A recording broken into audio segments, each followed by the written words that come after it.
Hello, hello, hello, hello, and welcome everyone. It is fantastic to see you. We are right here at 11 a.m. I want to make sure that you are in the right place and you are where you intend to be. This is Dr. Nicole Bossard. I'm here with the Practicing Positivity crew today, and I got a treat for you. I have to have just a short moment of absolute fangirl. So I have the pleasure of interviewing Dr. Diana Whitney. She is just an absolute shero of mine, as you all have read in the notes. Um, as I was just starting out as an appreciative inquiry practitioner back in 2007, 2008, pretty much everything I could get my hands on about appreciative inquiry, this woman's name was on it. And I had many midnight conversations with her inside of the pages of those books to help me kind of understand appreciative inquiry and to become a real practitioner. So, um, Dr. D, it is truly my pleasure to see you in here and to be sharing you and your work with the folks that are jumping on now. So as you all are coming in, please let me know in the comments or in the chat if you're watching the replay, if you're watching us live, and also let us know where you are in the world. So it would be wonderful to know kind of who's here and what you're bringing into the space. We've got a real treat for you. So as you're coming in, go ahead and post that information in the chat. And I want to just go ahead and get going here. So, practicing positivity. What is this space and what is this place? So, I really wanted us creatives, us. You could call them folks who are really committed to mending breaches and building bridges. Wanted us to have a space where we could come together and really tool up, resource ourselves up, skill up, support each other, appreciate each other as we're learning as we go and going back out and taking and sharing those tools. So, what these live streams are intended to do is to be kind of, if it's a learning lab for you, that's great. If it's an artist nook for you or a crafter's nook for you, that's great.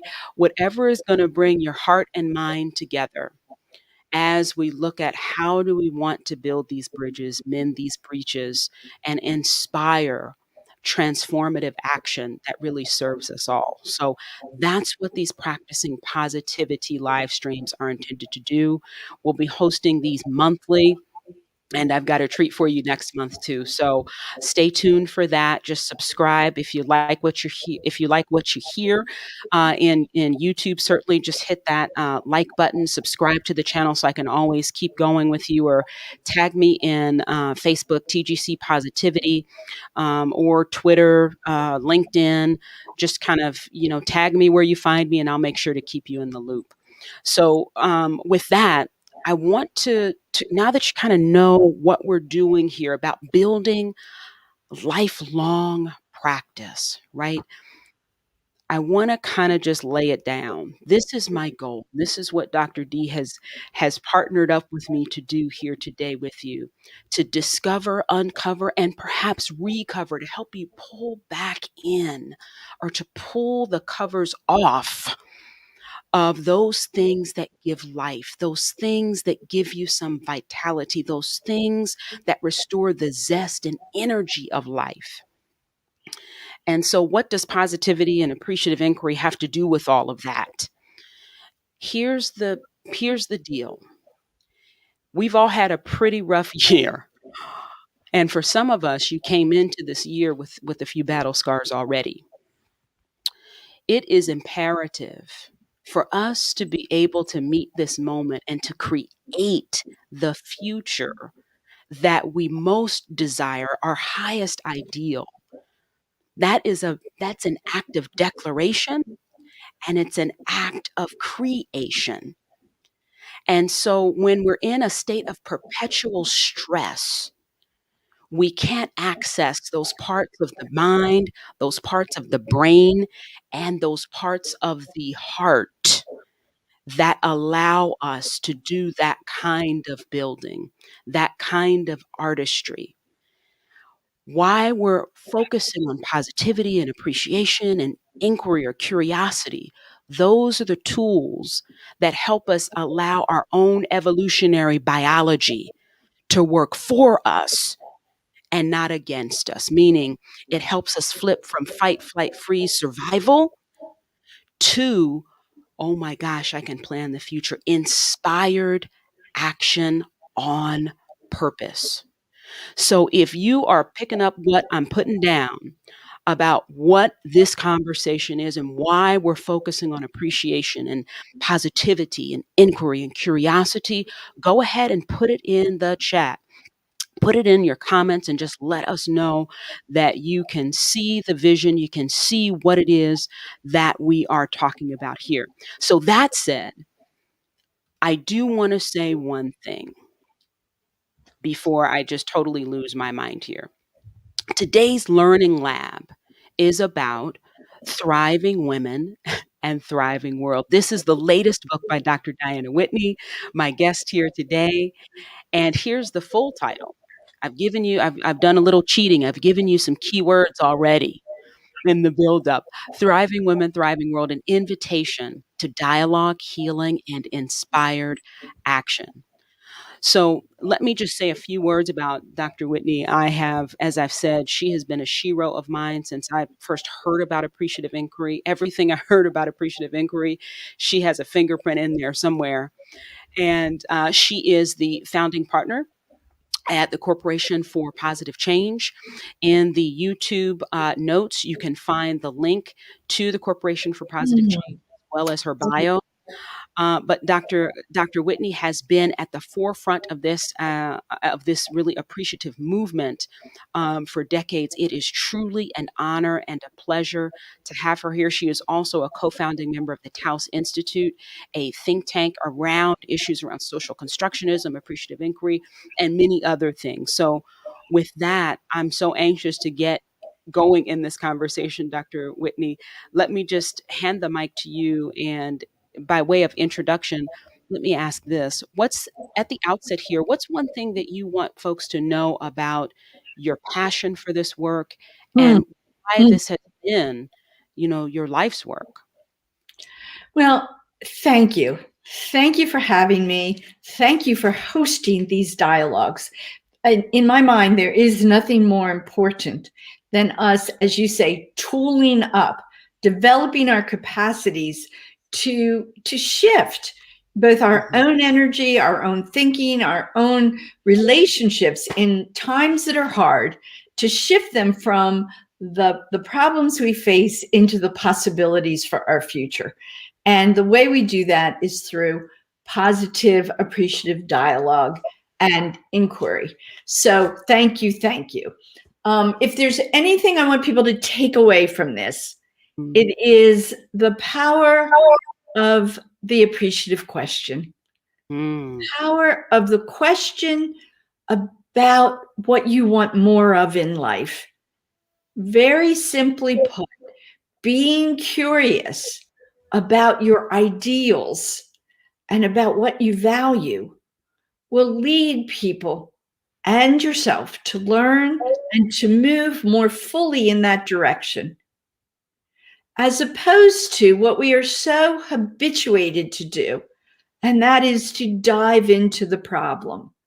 When we dive into problems, when we talk about what's wrong in our lives, personally, professionally, publicly, the more we talk about problems, the more we become experts in the problems.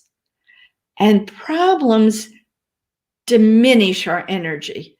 Problem talk, what we call deficit talk, takes us all down in a negative spiral.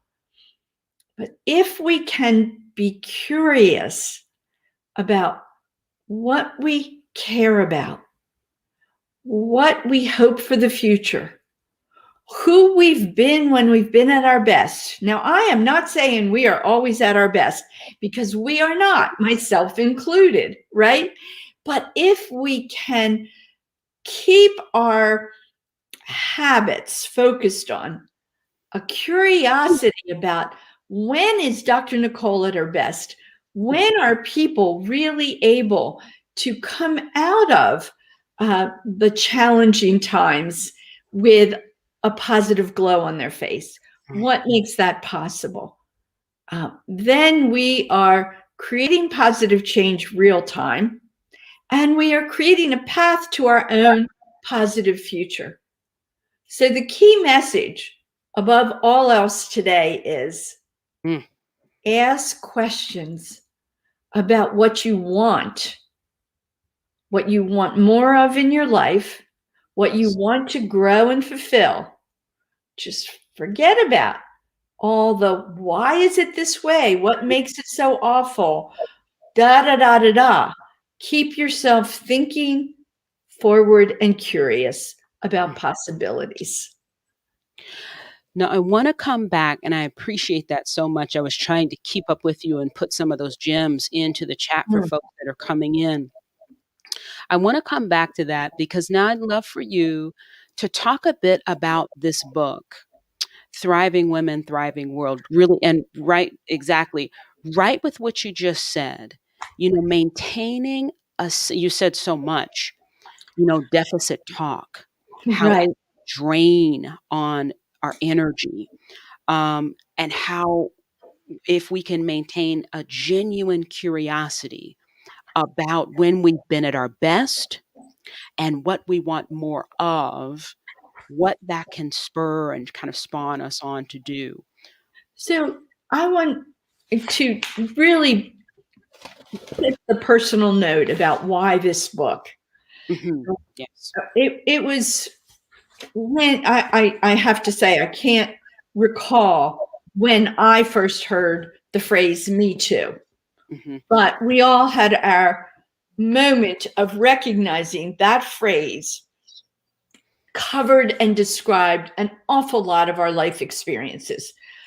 And at that point, I began to say, what can I do about it? Yes, I have my stories to share. It's very helpful and healing to share my stories with somebody who listens. But what can we do collectively? How can we make a difference? And I began asking that question with friends, and then began really saying, okay, if appreciative inquiry is the methodology, the process, the set of tools that I believe hold a key to the future, how do I use appreciative inquiry to take on something as hard and challenging to society as abuse and harassment and misogyny? Yes. How do I apply appreciative inquiry to those issues? Well, the first thing I knew is that I couldn't do it alone.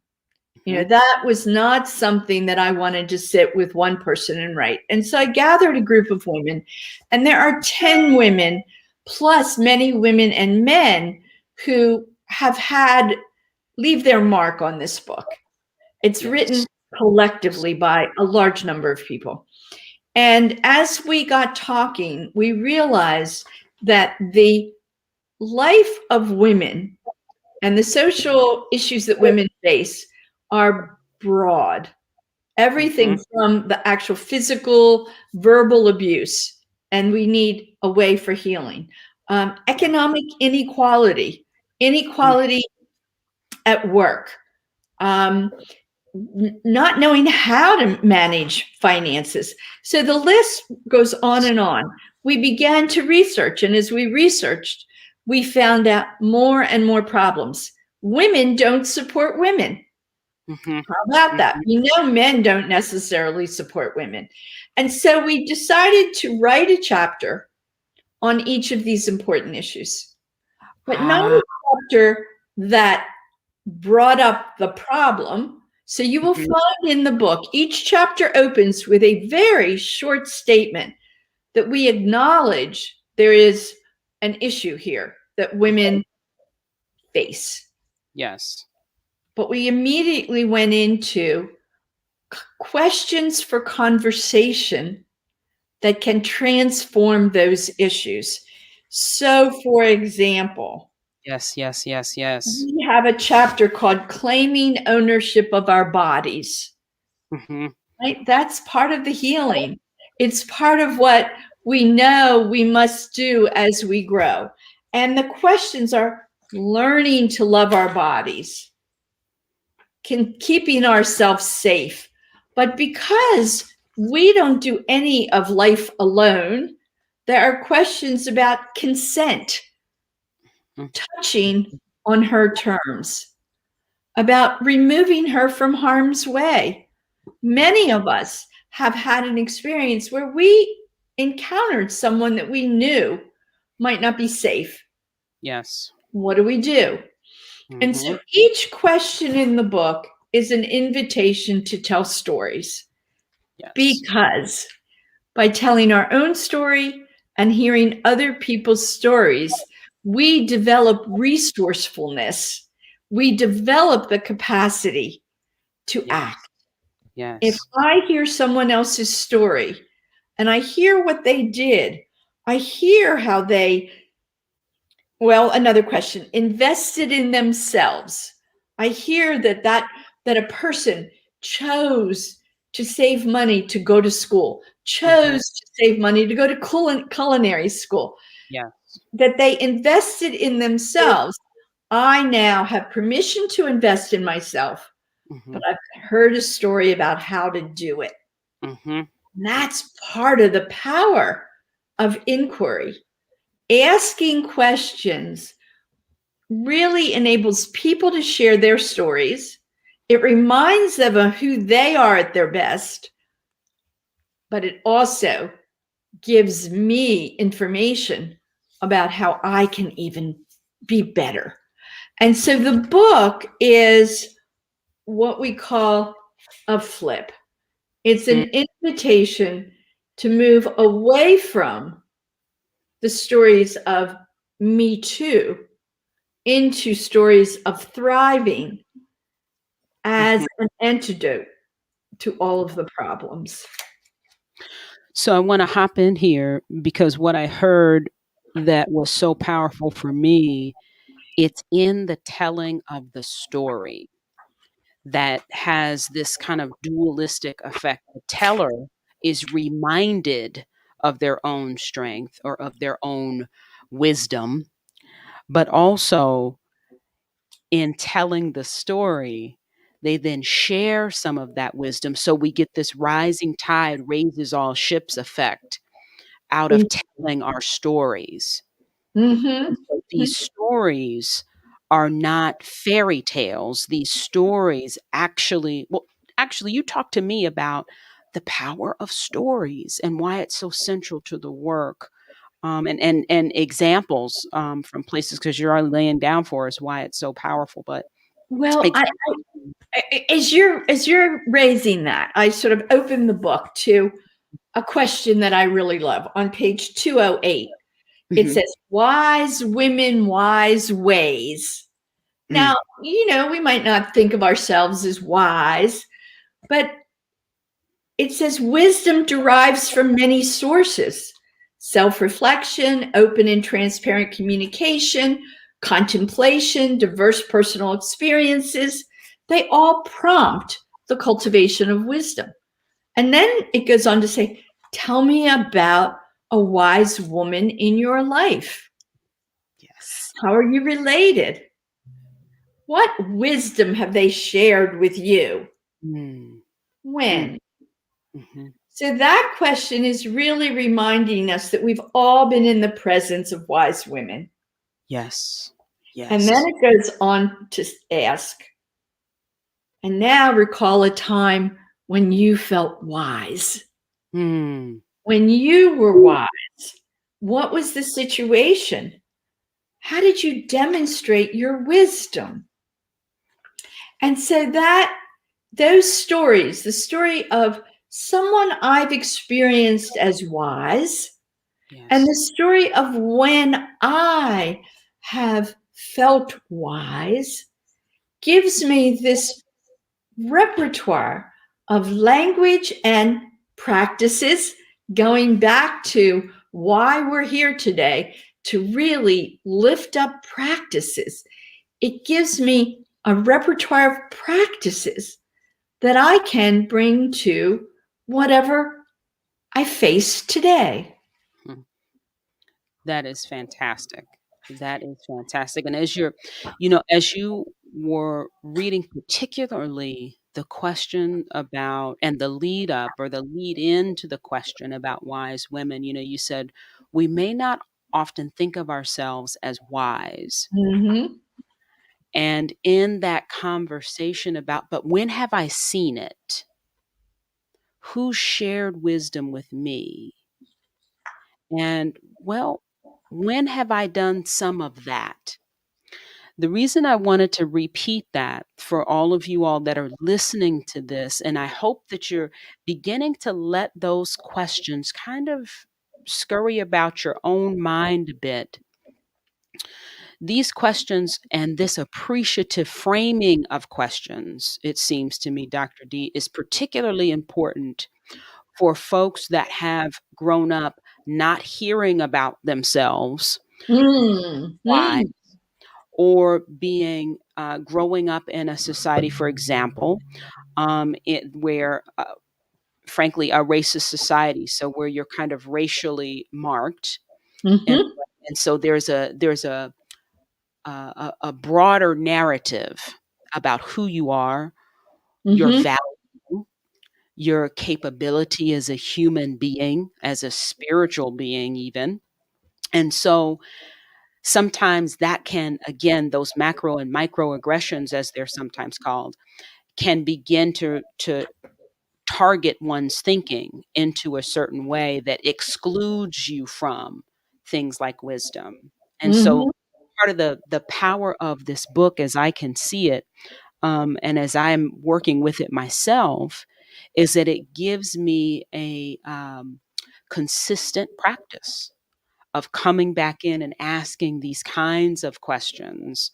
And in so doing, I'm also reshaping my purview or my view of an onto myself. Does that make sense? It makes a lot of sense. And I think that it's interesting that I kind of opened the book to the question on wisdom today, because as you see in my book, let's see, how do I get it in the camera? I've got lots of marked up pages.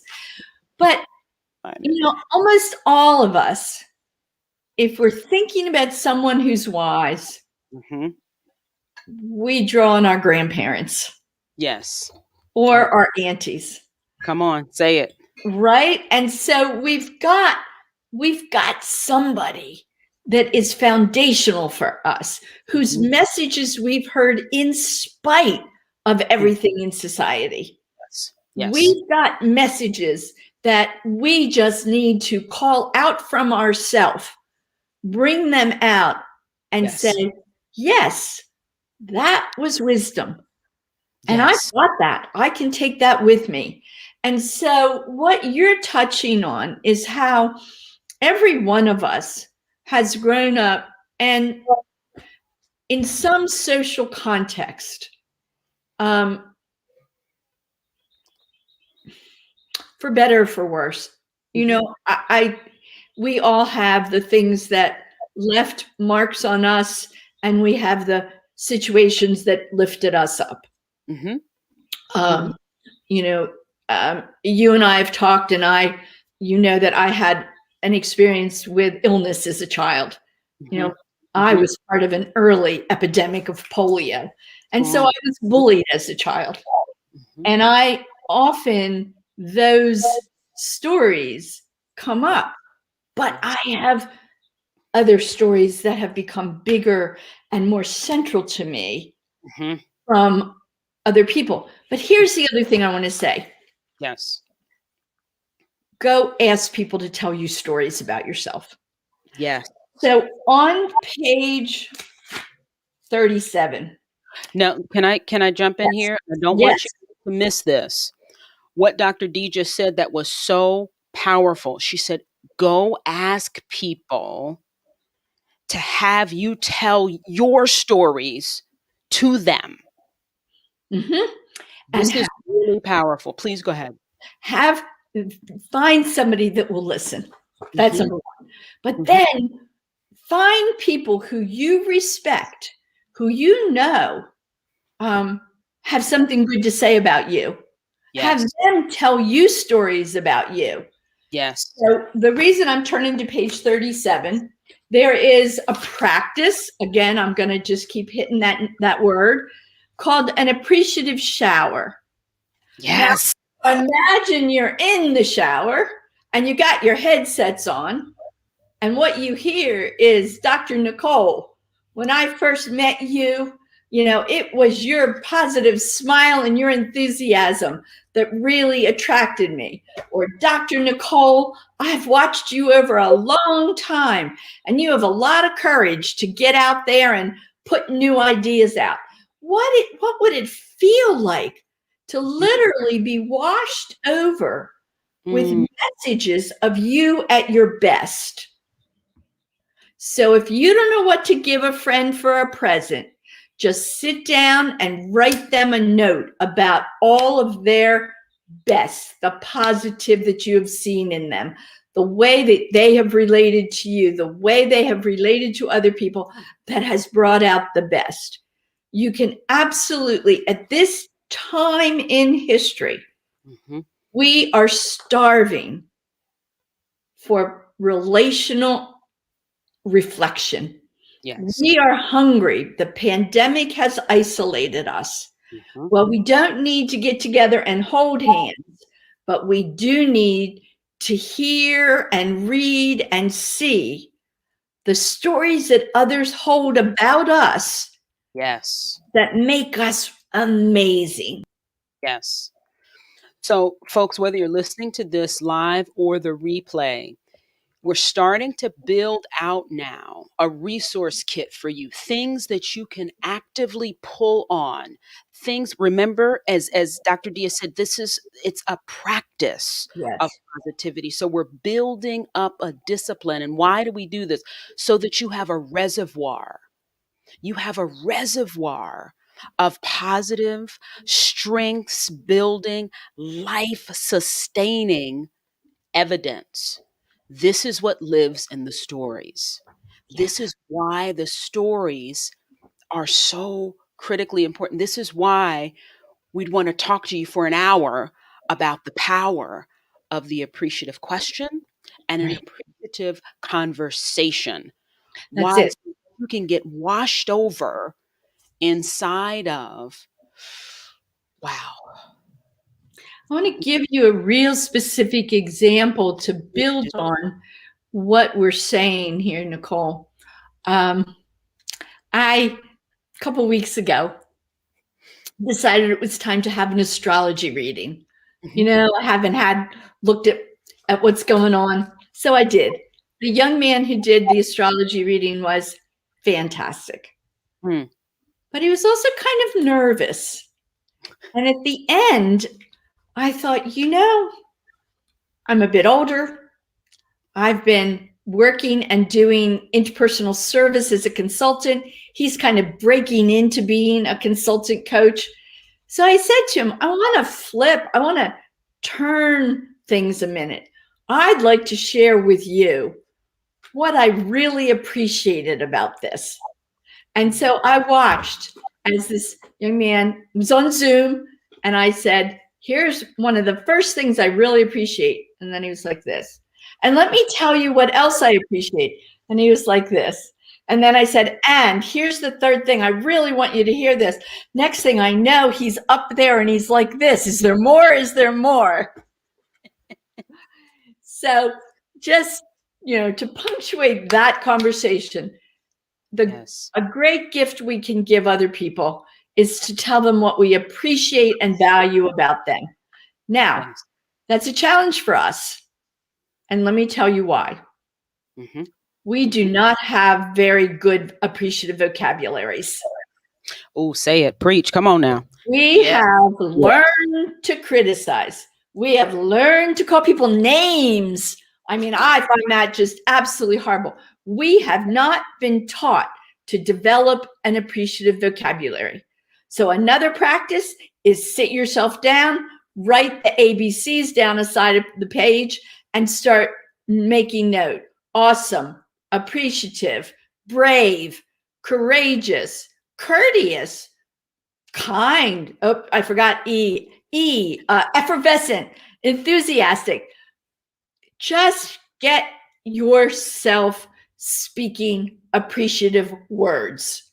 I mean, Dr. Nicole, you do that. I get a message and it's Magnificent Monday. It's Terrific Tuesday. That is not small. It's learning another language. And when we learn another language, we influence our brain, our heart. We change our wiring. The more we say terrific, the more we feel terrific.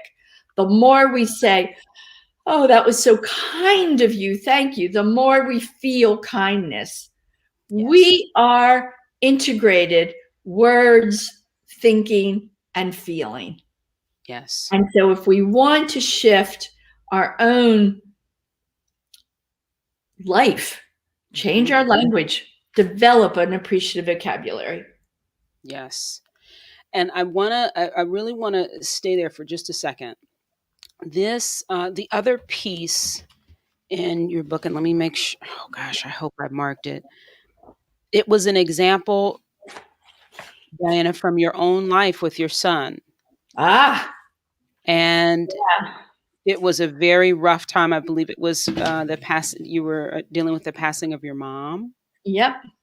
And all of the arrangements around that. And, you know, you had a conversation about what you most needed to hear. So you all, as you're listening to this, I want you also remember the title of the book, and you see it on the screen, An Invitation to Dialogue. There's a dialectic here.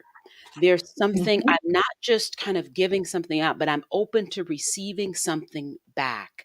Both take some acumen and some courage to speak affirmatively, or appreciatively. Inside, for many of us, we're not in cultures yet or environments where an appreciative vocabulary is something that is notable or considered of value. But also, it takes a lot of courage to stand in that vulnerability. You know what I really need to hear right now? I really need to hear boom, boom, boom, boom, and asking for, so that person that you go to reflect back to you who you are, those conversations, because I want you certainly to be channels and instruments of being able to send this information out. But part of why we want to have these conversations with you is so that you're able to fill your own cup as well. Nice. So I found it. It's on page 158. Yes. And indeed, it was probably 3 or 4 days just before my mom passed at 92. So she had lived a really wonderful life. Family had gathered. Her grandchildren of all ages were there. But there was a certain pressure that I was feeling. And my son said, Mom, let's just go out to dinner, the two of us. Yes. And he actually said, Mom, I've learned this from improvisation classes that I've taken. So this was something that he was aware of. And he said, Mom, what would you like to hear right now? And he asked me that question. And I started crying. And I said, well, I'd like to hear that I'm a good daughter. I'd like to hear that I've been taking care of my mom. And I went on and on. And then, having a little bit of wisdom at the moment, I said to my son, and what would you like to hear right now? And he said, well, I really need to hear that you appreciate that I was the first one to get here when we heard that Grandma was passing. And I just got it. And I said, okay, I want to tell you how much I appreciate that you got on a red-eye airplane, that you were the first one who arrived, that you have been with your grandmother for 2 days before anybody else got here, that you have, and I was able to say to him what he needed to hear, and he began crying. So at that point, it was a healing because we both were able to have our needs met and therefore go back into a very deep, meaningful, loving, and challenging situation. So just being able to ask someone, what would you like to say right now, as you brought up? Or what would you like to hear somebody tell you? Yes. What would you like to hear? I mean, it's kind of inside out question. What would you like to hear somebody say? And then say it to the person. Yes. Right? Yes. And what I love about, oh, I'm sorry, Dr. D, I didn't mean to cut you off. No, go for it. And I can always circle back. I love our conversations that way. We're always. Exactly. So the thing that, what I am so filled up with right now about this conversation, this goes back to what we were talking about earlier. These practices are crucial right now, perhaps more than any other time, because of the sense of this feeling of isolation, this feeling of so many people you want to be there in crucial moments of life and you can't be. So having someone be able to hear you and to acknowledge you and see you, Right. it is such a powerful, it's such a powerful gift right now. Even when we're doing it virtually, it's such a powerful gift to be able to give the gift of hearing someone, but letting them know that you see them, you see their effort, you see their energy, you see their love, you see them. And Dr. Nicole, that may be the most important thread that goes through everything that we're facing, whether it's sexism, racism, misogyny, abuse, inequality, injustice. We want to be seen. Yes. And any way that we can up the humanity, the way we treat people as just human beings Yes. and see who they are uniquely.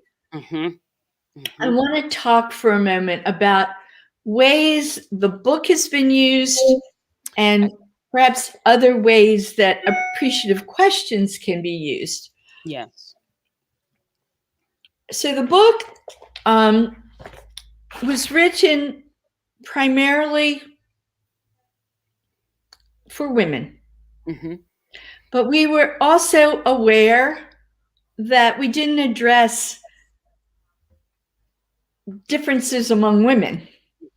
So there's not stories about Asian women and Black women, although there is one great story from a Black woman friend. But we did. It's for women. But we also have questions for men being allies to women. Yes. And there's also a section in the book about relationships.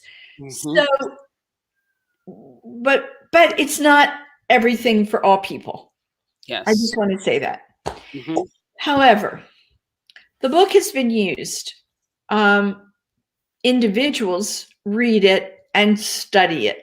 I've had many, many people say to me, I picked up the book. I thought I was going to use it for my work and find questions to help other people.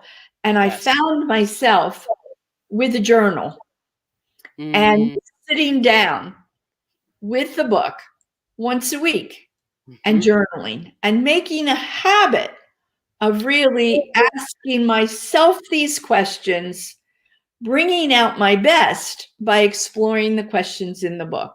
So that's one way that this book can be used. Another way, it's a fabulous resource to go through and say, well, here's a question that I think is quite good. Well, there's a question on telling our stories.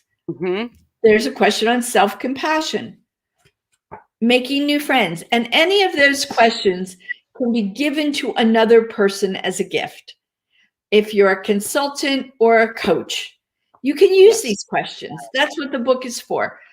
If they don't quite fit, change them, make them your own. Right? Yes. This is a book that you can adapt and change. Yes. It's also a book that you can use with other people. There's a group here in my community of Chapel Hill, which is UNC, University of North Carolina, and Duke, and a group of women, a women's group who meet monthly. Mm-hmm. And one of the members of the group brought the book to people's attention and used one question. The group decided that they would use the book until each person had found the question of the book that they wanted to talk to with the group. So they all bought the book, which the book is for sale. Yeah. And they each chose a question that they were interested in hearing. And they used the book for 10 weeks. Nice. And kept going. And that was another way of using it. So the book can be used personally, it can be used with groups, but you can also use it as a tool in your consulting practice, in your coaching practice. Find the questions that work for your situation. And then the one final thing that I want to say is two of my co-authors, Tanya Cruz Teller and Marlene Ogawa, use the book in their work on diversity, inclusion, and equity. Yes. They say to people, take any question in this book and rewrite it as a diversity question. Yes. So again, I open to a question that says, saying I believe you. Well, what happens when somebody says, I'm not getting paid the same as men or the same as other people? Yes. Do you believe them? Mm-hmm. What happens if you explore that topic related to DEI?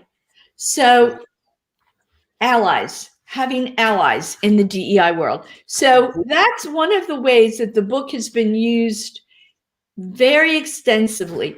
Take it and apply the questions to your topic. Yes. And I want to come back to that. And I know as when I was a brand new AI practitioner, I remember the first summit that I actually facilitated. I was a nervous wreck, but I was working with a group, and this goes back to Tanya and Marlene's use of the book in DEI, with DEI initiatives and issues and things that are sticky, things that tend to be sticky, and folks get very tightened up in terms of talking about them. So I'd love for you to talk with folks here, Dr. D, about being afraid of how to utilize these questions, and not being afraid that the conversation is going to kind of go off the rails. How can I talk about diversity and equity, or how can I talk about racism? How could I talk about how could I use these questions in Minneapolis right now when the community is being re-traumatized, having to relive what George Floyd's killing, God rest him. So, how do we have these conversations and know that we can create the safety needed to have the conversation? Okay, so let's just explore that. And I don't have the answers, right? I don't. You and I have had 2 or 3 conversations before this, and they're always exciting conversations. But we start with DEI in a kind of neutral conversation around differences. So we can always say, what do you see as the greatest differences among us? What differences are most apparent to you? And how do those differences when we bring them together in a good way, how do they create magic? Yes. All right. So that's one place to start. Mm-hmm. Not a deep dive, Mm-hmm. but the language of differences. Yes. All Yes. right. Um, you know, Yes. as a white person, right? The whole question of race.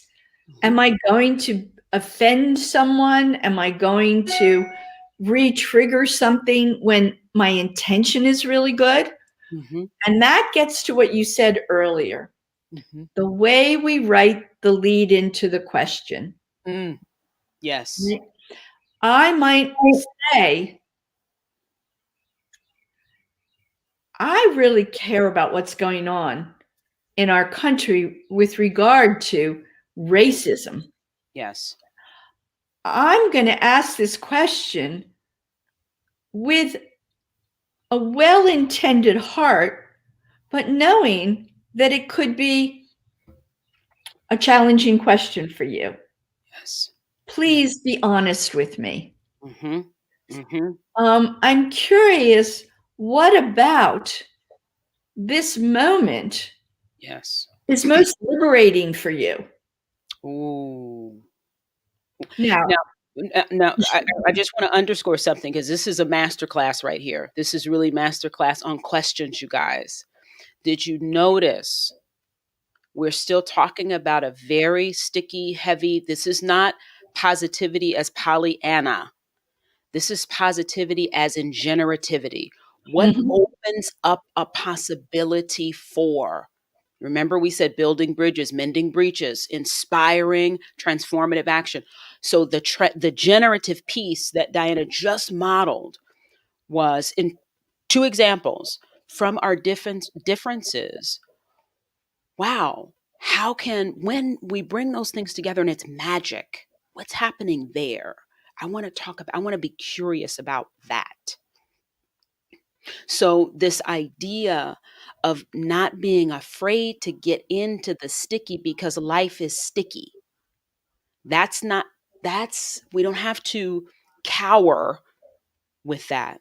But we do want to say, hey, where is this moment of life? Where is the moment of rebirth? Where is mhm, the opportunity for us to rise together in the midst of whatever's going on? So right, I wanted to make sure for all the folks that are here listening to this from an appreciative inquiry stance, and you really want to use this in your work, you want to use this in, and I my whole career has been in human services, so there's a lot of sticky stuff right, in right. services in And the public sector. So and there's probably people who aren't watching us right now because they're watching the trial, right? And that, that's a good thing too. But it's, what are we curious about? hmm, What is this moment giving us that we've never had? What possibilities does this moment create for us all? yeah, How can we all be liberated by this? And then one of the things about appreciative inquiry questions is we also seek to hear people's dreams. hmm, So, what is it that you would hope to see play out into the future as a result of this time?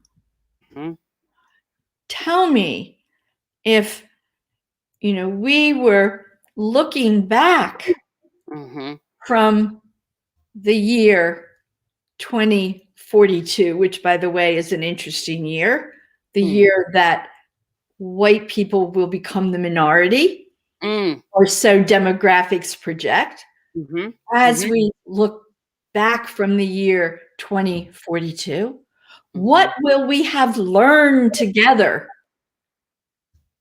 in 2021 that gives us a good foundation for collaboration in the future?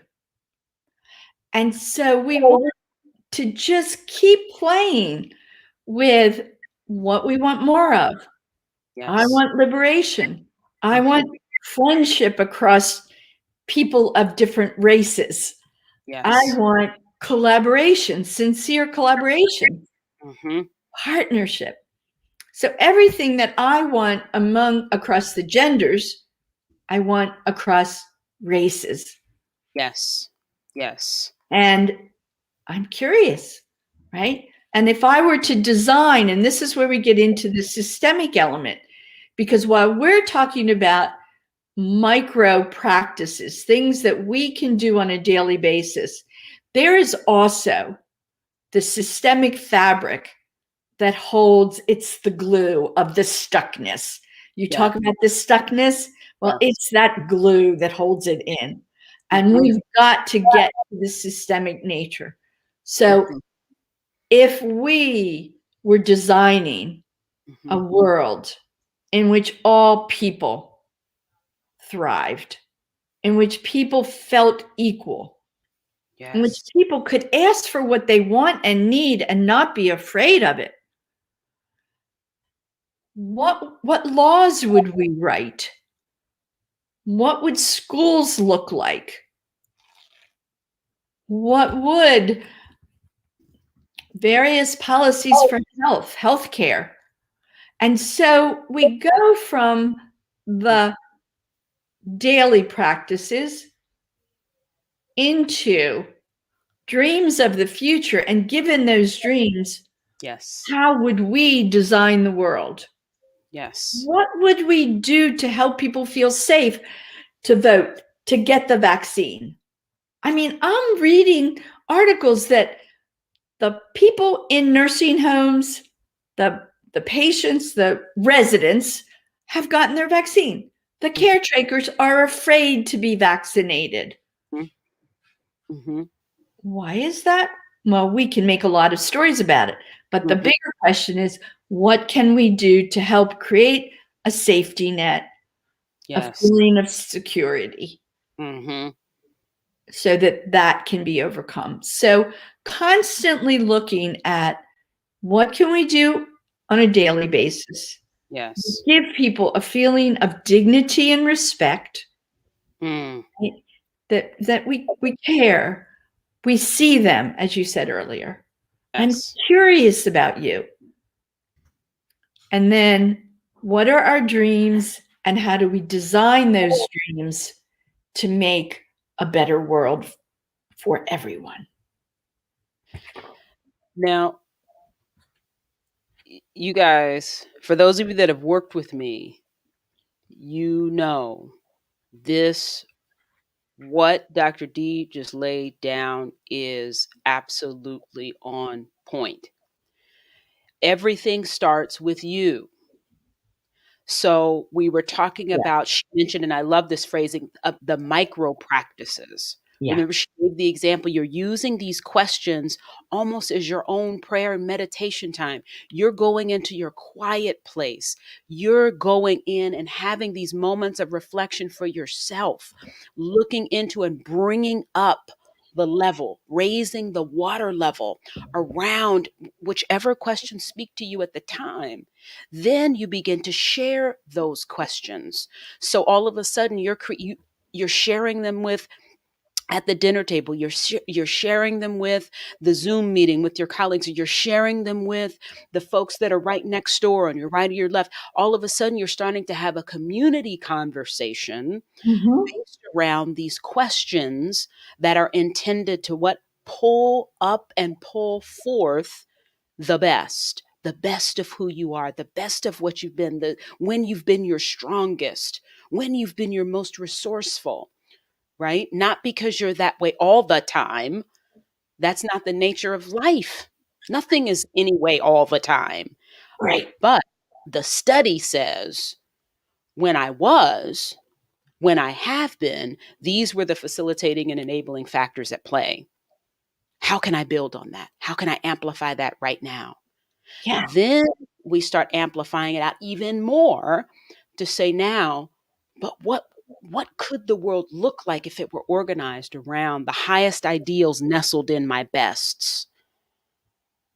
And how could I design a world for that?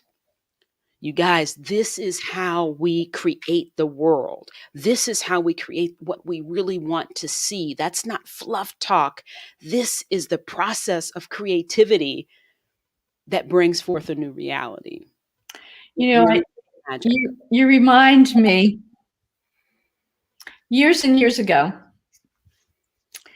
before I lived in Chapel Hill, before I lived in New Mexico, I lived in Pennsylvania. Mm-hmm. And the minister of the Presbyterian church that I went to at the time, Mm-hmm. he said, you got to pray as if it's all up to God, Mm-hmm. but you have to live as if Yes, it's all up to you.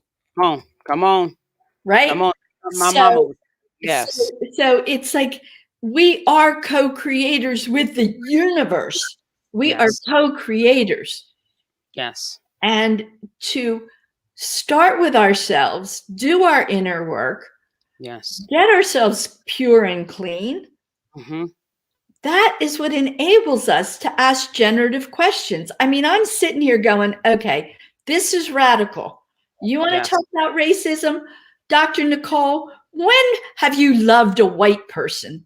yes, Dr. yes. Diana, when have you loved a Black person or a person of color? Let's Mm-hmm. get down and tell those stories. Mm-hmm. That's Let's right. acknowledge that all this generalization is not where we live. Yes, We live in relationships with each other, that's right. right? That's And we're exactly right. doing good with each other all the time. That's And exactly let's right. put that as the beat of our heartbeat Yes, so that we live that. yes.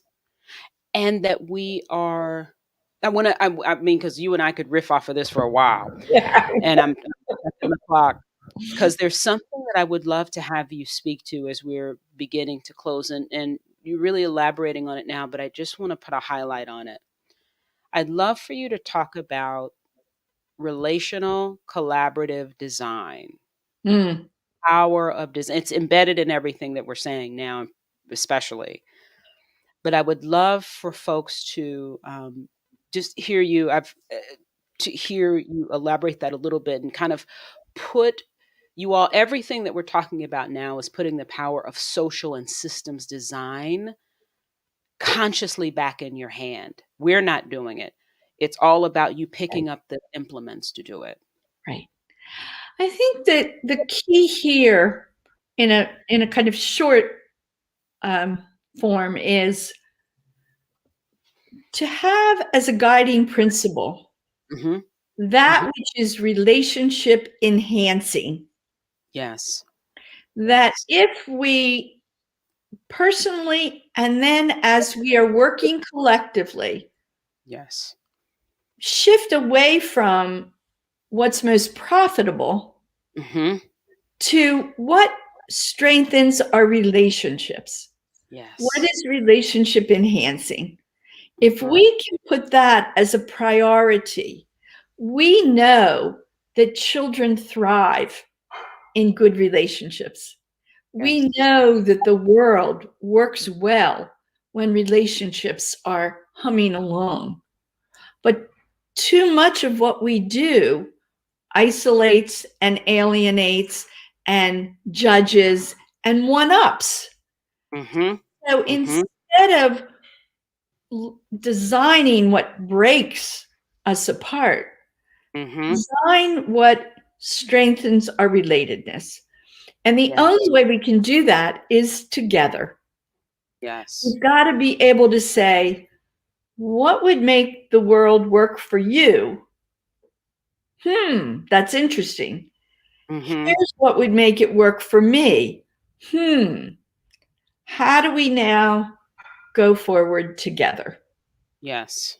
And Yes. Yes. so it's keeping things like going forward together, enhancing our relationships, Yes. being curious.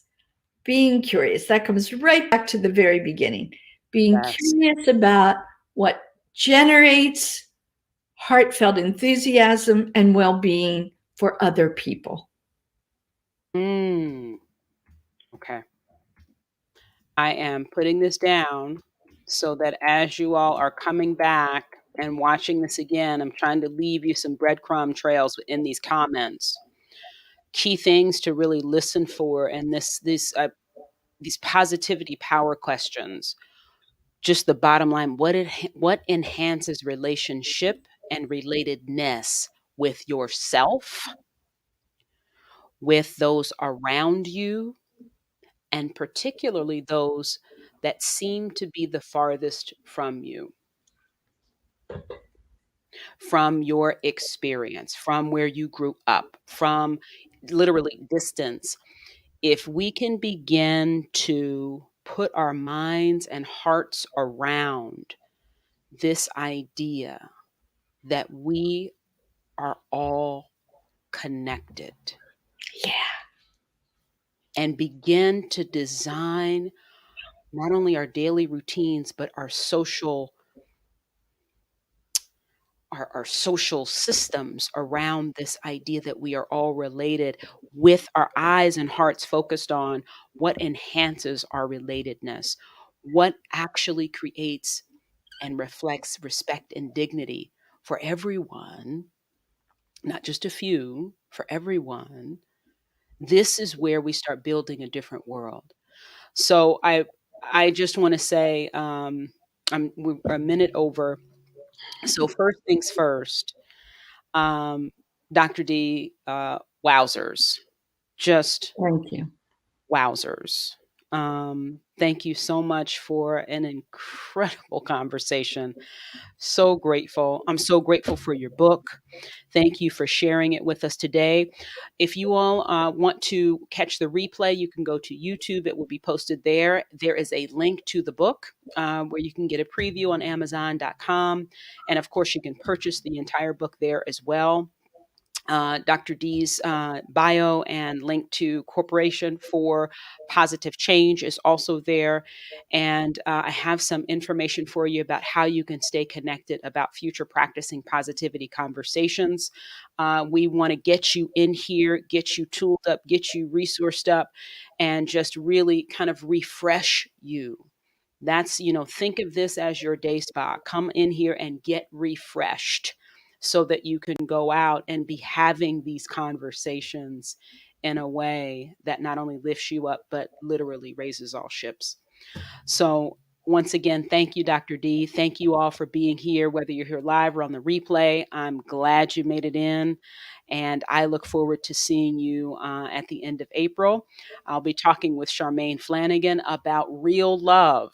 And we're going to be talking about the conversations you may not be having about real love. So I'm looking forward to that. And Dr. D, I want to say thank you, and thank you Thank again. you, Nicole. Thank you. Okay, everyone, thank you so much. Have a wonderful Tuesday and rest of the week. Keep practicing that positivity. Be well.